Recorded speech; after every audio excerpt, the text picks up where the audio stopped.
So, hello friends from Tribal Apocalypse. My name is Sebastian Garcia, also known as Sebastiel1 or Arigal. I am here to talk to you about the results of our second league with Tribal Apocalypse rules, and I want to show you the four best performing decks. We are going to start with the black red elemental deck, a very aggressive deck. Is also a reanimation one. The main threat is of course lightning elemental, and you have Fateless Looting, Unert, and Thunder King Awakener as the graveyard interaction package. You also have Ball of Lightning, Kill Fiend, and the Harbinger for support, and a lot of burn spells to help out too. I don't know what I can tell you about this deck. Is plain and simple powerful. Is aggressive. Is very headache inducing. And is kinda like a barrier to entry to the format because newer players learn to play against it. Yeah, if you don't have early interaction, that is a newer player error that is really easy to learn. It has the results to back it up. It's just a very powerful, very consistent deck. The second deck I want to talk to you is my own blue. This is my deck. Is blue-white artificers. This is like my experiment to port blue-white control to the format. I didn't want to do stacks control using stasis, prisons, or taxing effects. I wanted to let play other people, but also I wanted to be like the guy that is in control, generating constant little advantage to win in the late game. So I use, of course, Stoneforge Mystic as my quote-unquote main threat, and Renowned Weaponsmith as a replacement because the 2 mana help to put the artifacts early on. So yeah, it's like my replacement in case Stoneforge Mystic is removed from the game early. I also have a lot of 2-for-1s and 3-for-1 cards in Blade Splicer and We're the Rogue. And also I use Unsettled Mariner. I think I said that right. Unsettled Mariner, because the taxing effect is not oppressive but help me out to protect my stuff. And also it's a golem, so it's a 2-2 with Fear Strike in some mashups, and that really helps out a lot. My main package of equipment are Sword of Light and Shadows, Sword of Feast and Famine, and Fire and Ice, and I use a Masterwork of Ingenuity to make a copy of the more relevant sword in the context of the game. Sometimes 2 Fire and Ice are a lot to take in. Yeah, that's are like the main equipment. I am also using Hammer of Nasa as the replacement of Batterskull.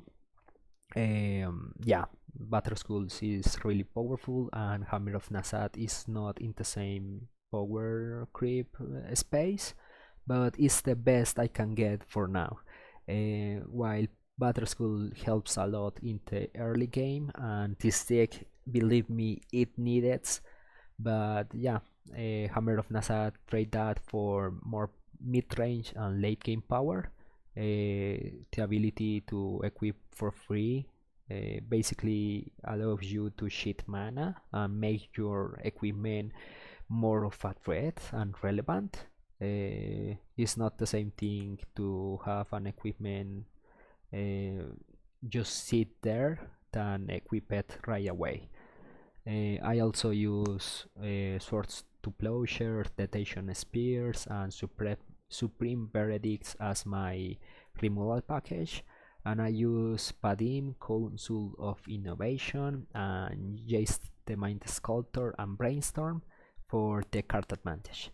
It's a very normal control deck, is a good experiment I am doing, but yeah, is kind of failing me right now because of the absence of Batterskull. So please, Tribal Apocalypse Council, if you want, I don't know, I can bring you here to vacation to Colombia. I can give you a bribe, I can give you whatever you want, but yeah, I will pay to have Batterskull back in the format again. Uh, well, that is for this deck. And now we are going to talk about the finalist decks. We are going to talk about Eldrazi's first. This is what I call Throne Post Eldrazi. Is just the amalgamation of those kind of lands. Some of you in the Discord and were talking about it and saying that it was kinda like an overkill to have Throne and Post in the same deck, but I don't know, I don't see it like it's failing it. It's not like it's screwing itself up with those lands. It always has a lot of mana to invest in turn-based spells. So yeah, it's basically a normal, yeah, a more tamed version of the full legacy deck, but is kinda very powerful deck in the format. Is one of the boogeymen right now. If you don't win the really early, you are doomed to lose to this deck. Yulamog from the top is really powerful, Embry from the top is really powerful. All in general is a very late game deck, and any kind of threat you top deck is your doom. So yeah, that is for Eldrazi's in this case.